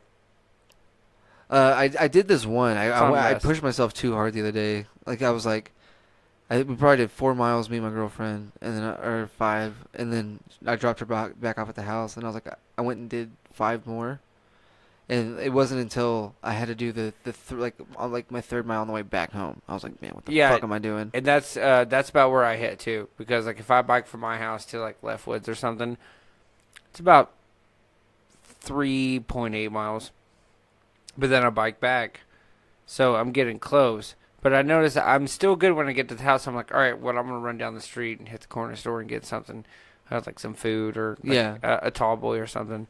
And once I start heading back towards the house, once I hit like that 9-mile mark, that's when I'm like, oh, fuck it does. That's what's crazy, because I usually go, I like to go early in the day, extreme heat. I sweat more, and I just feel better at the end of the day. But we went at like 7:30 the other night. And like I rode 11 miles, bro, and I felt fucking great in the evening. Oh, dude, I pulled up. I was sweaty where my bag was. Really, it wasn't like all over. You know, my face wasn't pouring. And then like dude, I just felt good. Like I think I did a podcast afterwards. Like it was in it. It was perfect. Hell like, yeah. It was just, and like it was one of those things where my girlfriend was pretty over it by like mile 9. She was like, dude, like we gotta stop. And I was like, I'm not tired. Like I'll take, like we can go back to the house and I'll keep going. She just ended up hanging out and sticking up with me. But like, yeah, it was crazy. It was beautiful. No wind. It was cool. Like way cooler than I'm used to. And it was like, still like 85. You're tired, but you're not at the same time. Yeah, like, you're kind of tired and invigorated at the same time. You're like, it wasn't until I got off the bike that I was like, okay, I probably should have stopped. I think I could push myself a little further. Yeah. Like, and I love that drive because like that's in everything in life, in your human brain, that feeling right there is like I could do more. That to me is the quintessential thing of humanity that makes us somewhat decent. What made me do that, honestly, was Joe Rogan. He was saying something about how one of the guests on his podcast said people usually give up about 40% of what they're actually able to do. Oh, yeah, the brain, the neurologist. Yeah, maybe. I don't know. It wasn't. He was talking about the guest, so I didn't actually see the guest. Oh, okay. But he was saying, like, you know, like, this dude pushes himself, and, like, as long as, and then Joe, what he said is, like, as long as you don't entertain the thought of quitting, you'll go further than you ever thought you could. Whether it's running or weightlifting or something like that. So anytime in my head I'm like, what the fuck am I doing? I go, get that. I just, it's only on the bike at this point. Like I don't do this in everyday life, but you like, can start translating that into that makes you a better. Like person. the moment I'm like, oh, fuck, I just want to go home. I'm like, nah, man, go further now. Like you can't turn around right now. And you had that thought, you turn around now. That's a bitch move. Like you got to go 1 more mile and then you can fucking turn around. Yeah, and then you turn around. Yeah. Like, let's see if I can push my legs a little bit further. And then usually when I hit that mile, I'm like, all right, I'm good. I'll go ahead and go all the way to 46th, and then just turn around there. You know what I mean? Like, I have this burned out dumpster that's exactly 1.5 miles away. Mm-hmm. If I go straight, so that's like your point. That's just like if I'm if you were on your way, if you're gonna come over within the next hour, mm-hmm. I would bust that out in like 20 minutes or 15 minutes or whatever. Just pump it out as fast as I could, come back, shower, and then get ready. But yeah, I try to, and then I'll run the neighborhood now. While doing you got your path in the neighborhood because like in my neighborhood I get kind of spoiled, especially once I cross 34th.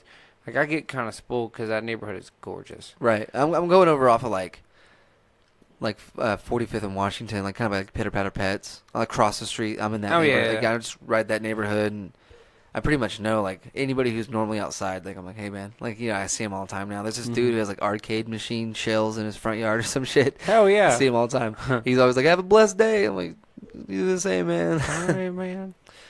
But shit. Yeah, dude, it's fucking crazy. I'm glad I started. Like, it's because of Matt Villegas and Steven Rosas. These guys both do physical workouts. They talk about it. And, like, I was like, man, what do you, like, they would tell me about what they did that day. And I'm like, I played Fallout. So I was like, I have to do something different. You know, I gotta, they're doing something right. Clearly, they're doing something. They feel better than me. They fucking look better than me. They're happier than me. I gotta drop. I can't watch as much TV and watch or play as many video games. I gotta at least commit it feels good to commit that much time to doing something that you really don't want to fucking do. You know what I mean? Like, I don't really, because it gives you a sense of accomplishment. Yeah, because you're like, I'm gonna work through it. You Fuck it. check that task off. Like yesterday, I went and did leg day. Oh my god, dude, my legs are fucking killing me right now. I feel like a baby giraffe. I haven't been like to the gym a in baby years, giraffe, man. like out of the womb, like just like wobbling. Like that's what I feel like today. It's fucking sucking nuts. I have not been in the gym in years. Fucking years, bro. But I don't know. I just find that like sometimes when you do physical work and shit like that, like when I work out, there's like a euphoria that comes with it, especially when you're done. Yeah. Yeah. Oh yeah. I talk. That's my girlfriend and I have been talking about that. Like, you feel better. You just feel fucking better. I mean, you're tired and you're sore as shit, but you feel. But mentally, you're like. Mentally, you're like. It feels like you feel loose. You've cleared some shit out. Yeah. You know. Fucking badass. Hell But yeah. we just hit an hour and a half, dog. I didn't Oh, even realize shit, that. we I should thought we were probably- like 30 minutes. Oh shit. You got any plugs? You want to plug some shit? I'm about to do Bevo in the wild. Bevo in the wild. I gotta plug that. I gotta do some editing to the new stuff today, but I'll try to have it up tonight. If not, Feel free to do it here, man. I'll try to have it up today. If not tomorrow. But other than that, dude, I fucking love hanging out with you. Yeah, and dude. I love doing this podcast. This is awesome. You're definitely gonna be back on. High fives. That's the second high five of this podcast. Hell yeah. In case anybody's keeping count and you lost track, there's fucking 2 of them. Oh, fucking 2. Let's see. I was gonna play some music, but I don't got anything lined up. Nothing. Not a zip, zero, zilch. So Not a zip, zero, zilch. you guys make sure to follow Yellow City Comedy on Facebook and all that jazz. Follow me on Instagram. Come to the shows I talked about earlier. If you made it this far, I guess I could repeat them. I'm not gonna. There's one on the 21st, one on the 24th. Leftwoods and the Zombie Bar. Oh yeah, we're gonna kill it. Thanks for tuning in to the Weekly Relapse. I'm Skyler. And I'm Tyler. And I'm trying not to burp. You guys have a good one. Killing it.